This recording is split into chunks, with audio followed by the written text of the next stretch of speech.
Hey everybody, Eric Dorward here with the Spartan Rocketry Club, and we are continuing our build of the Estes Black Brant II. Since the last video, everything is dried, and we are ready to more or less finish construction. Let's double check my alignment here. It's a little late to fix anything, but honestly, I mean, it looks pretty passable. Once you get it centered, anyway. So, it looks pretty good. The last few things we need to do are, well, some of them are structural, and that's mostly attaching the launch lug and putting our glue fillets on for the fins to strengthen things up there. So we'll start with that, and then we have one other construction task to do. This particular rocket uses a 3/16 launch lug and therefore launch rod, which is nice. I mean, you could probably get away with this rocket being smaller and less powerful, but it's nice to have. We do need to cut this launch lug in half. Well, actually not quite in half, so I do need to break out my ruler. And it turns out that we want, according to the instructions, 1/2 inch sections of this launch lug. So, honestly, you probably could just chop this in half, but we'll follow the instructions, just because it seems like a good plan. It's 2 inches long, so I'm going to put a line here at 1 inch, and another one here at 1/2 inch, and I'm going to break out my scissors. The instructions say to use a hobby knife. I don't generally use a hobby knife for this, for a variety of reasons. Scissors are easier. The only real problem with the scissors is that you will deform the tube in doing this, and you do need to make sure that you're cutting it straight. So, and probably the piece is going to go flying. Fortunately, it didn't go very far. Didn't lose it. So do your best to keep this a straight cut. And this is excess. It's not worth hanging on to, although I suppose you could if you really, really wanted to. It's big enough to do this twice. I'm going to try to reshape these a little bit, just with my hands. And if you do, so I have a little bit of, some of the tube came off there a little bit. You might consider sanding this. I don't think I'm going to. Well, maybe there's a little bit of a burr there. So just a little bit of, a couple passes on the sandpaper probably will take care of business. Or it might make it a little bit worse. I'm going to break out my hobby knife here and see if I can't just kind of encourage that little bit to leave. There we go. That's better. Just be careful using the hobby knife. Alright, so those are the launch lugs. They're probably good enough. They need to be attached. Now, I already drew the line on here earlier. One is going to go in front of, that would be toward the nose cone, this line that we drew, and the other one is going to go back, all the way back here, which is actually kind of a problem because I didn't extend the line long enough. Well, I don't, ultimately the longer and the farther back the launch lug is, the better for stability. You get more time on the rod under control.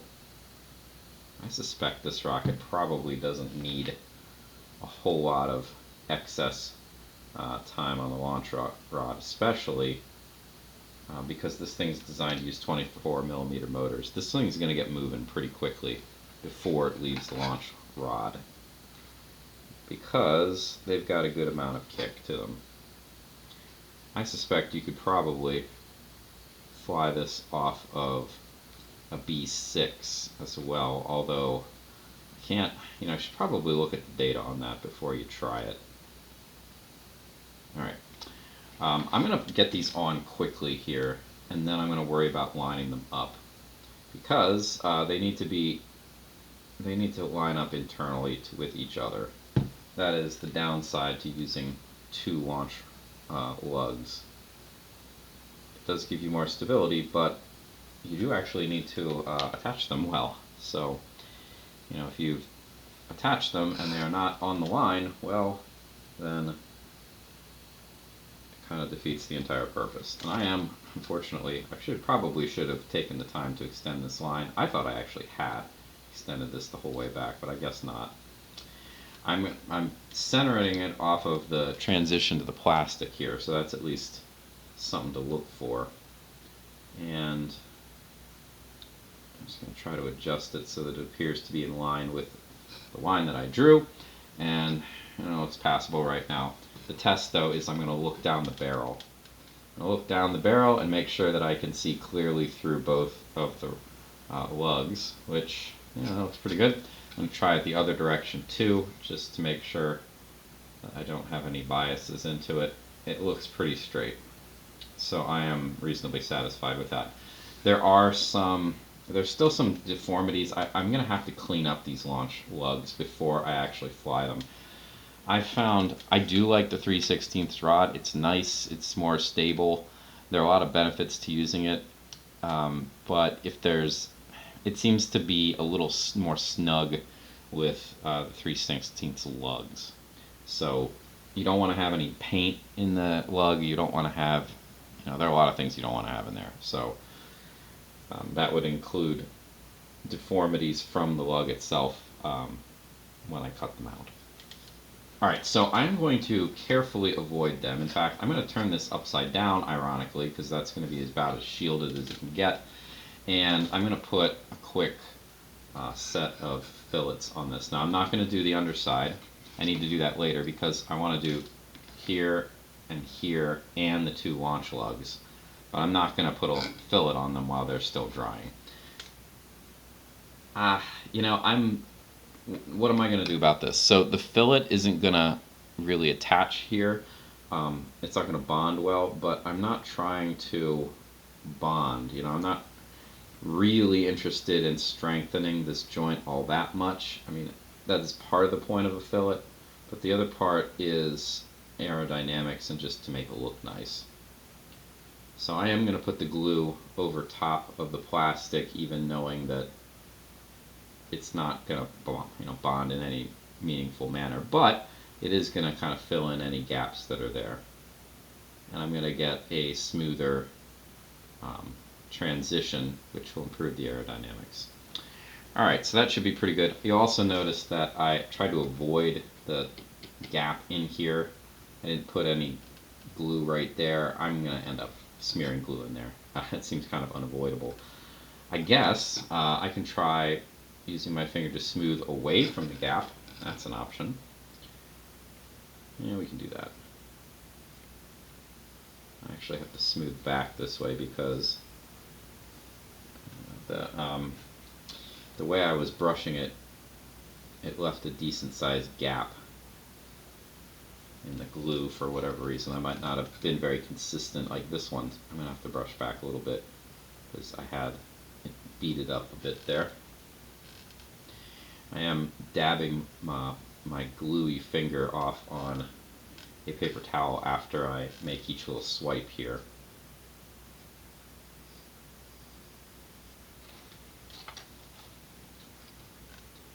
Because I don't need to accidentally touch anything and get blurky glue all over the place.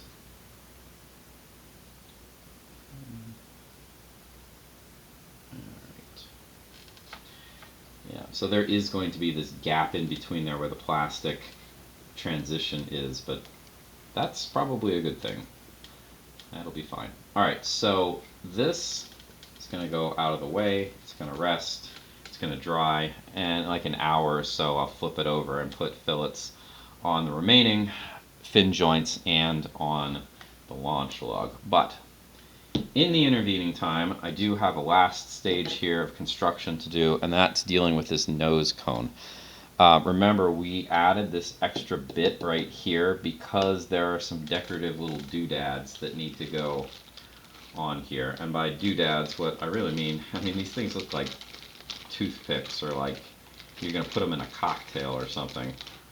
I'm sure that these are replicas of some science experiment that this particular rocket was designed to carry out, but I don't know. They look suspiciously like toothpicks. Anyway, they're going to get attached in here, and there is a template here that we're going to use to figure out where everything is going to go.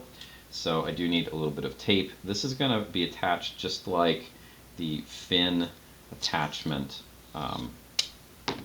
templates are. So I got a piece of masking tape here. Tear it in half because I didn't need that much. And actually I'll put it this way. And this needs to get aligned to the bottom down here. So this, usually we're doing this to get the fins right, so we use it for drawing purposes. But this time, we actually only really care about these little hole marks. So, yeah. Alright, to make sure it's straight, these little lines should be lined up with each other. If they're not, then adjust things until they are. Doesn't quite make, for whatever reason, the gap is not quite closed there, but it's pretty close. So we'll call that good enough. Alright, now, the entire point of this thing is that we're going to punch holes into this tube right where the little hole marks are. And in order to do that, let's get these out of the way momentarily. In order to do that, we're going to use the hobby knife. I probably should be wearing the glove, but this is not, I'm not cutting anything. I'm certainly not cutting anything hard. So all I'm going to do is, and hopefully we've got a pretty sharp new hobby knife blade in here, because especially if you've already, like, I tend to notch the tips of these from time to time. I don't know why, it just seems to happen. It's probably because these aren't the world's best hobby knife blades, but anyway, I'm going to put the blade in right at the central mark, and then I'm just going to kind of spin it around, and I can see already that I've moved a little bit, so I'm going to try to recenter that. Anyway, so I'm just kind of like drilling a hole in here with the hobby knife blade. You can spin it back and forth if you want. It's a decent option sometimes. Just mind the blade, of course. Okay, let's do a little test fit here. So the entire purpose is this thing needs to fit in the hole. Once it's big enough for the toothpick to fit, then we can stop, and it's not quite big enough yet. So back in and drill out a little more.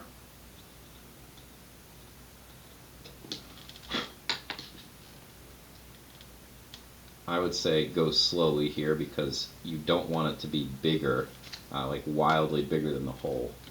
It's getting close, but not quite. Try to drill the hole evenly. Okay. See how that is. Do be careful with these two, because these things are really flimsy. Honestly, I've said it before, I don't know how on earth this is going to survive landing in a field. Even under a parachute, I don't know. I don't have any real, I don't have any high hopes for the durability of that. Alright. Probably when I'm done here, this should be sanded off. And don't forget too to take this off, because you don't want to leave a taped on piece of paper on your rocket, especially since we're getting close to finishing. Alright, I'm not making as much progress on this as I would like, for whatever reason. I can't say I know why, but I mean it looks pretty good, but a little dowel toothpick is not fitting just quite yet. So again, I would rather go slowly here than quickly. I don't want a huge gaping hole, although honestly, I mean this thing looks like it's big enough right now, but there we go. Okay. Alright. So now this is kind of confusing. So I followed this, right? So I did punch these in the right place. The instructions seem to think that this is going to, here, look, that it's going to hit the plastic bit here, but it is clearly not.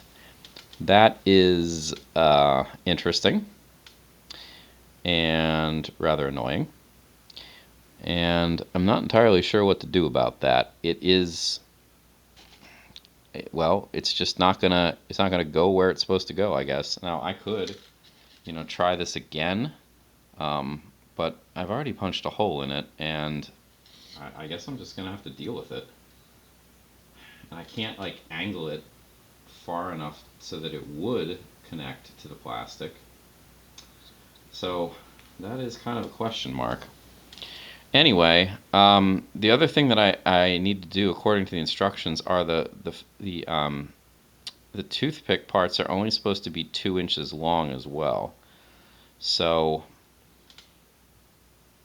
yeah, I guess I might as well just kind of chop them off. I mean, I'll measure it, and then we'll just try gluing these things in place. So we'll do need the ruler again. And I want 2 inches from the pointy tip, which is right here.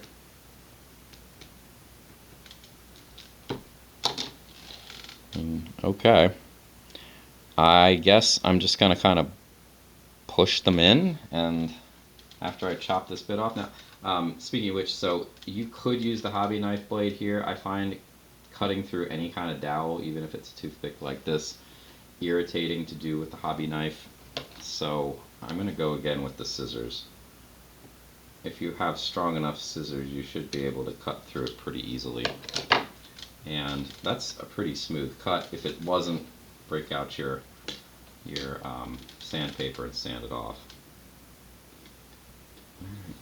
So that's it.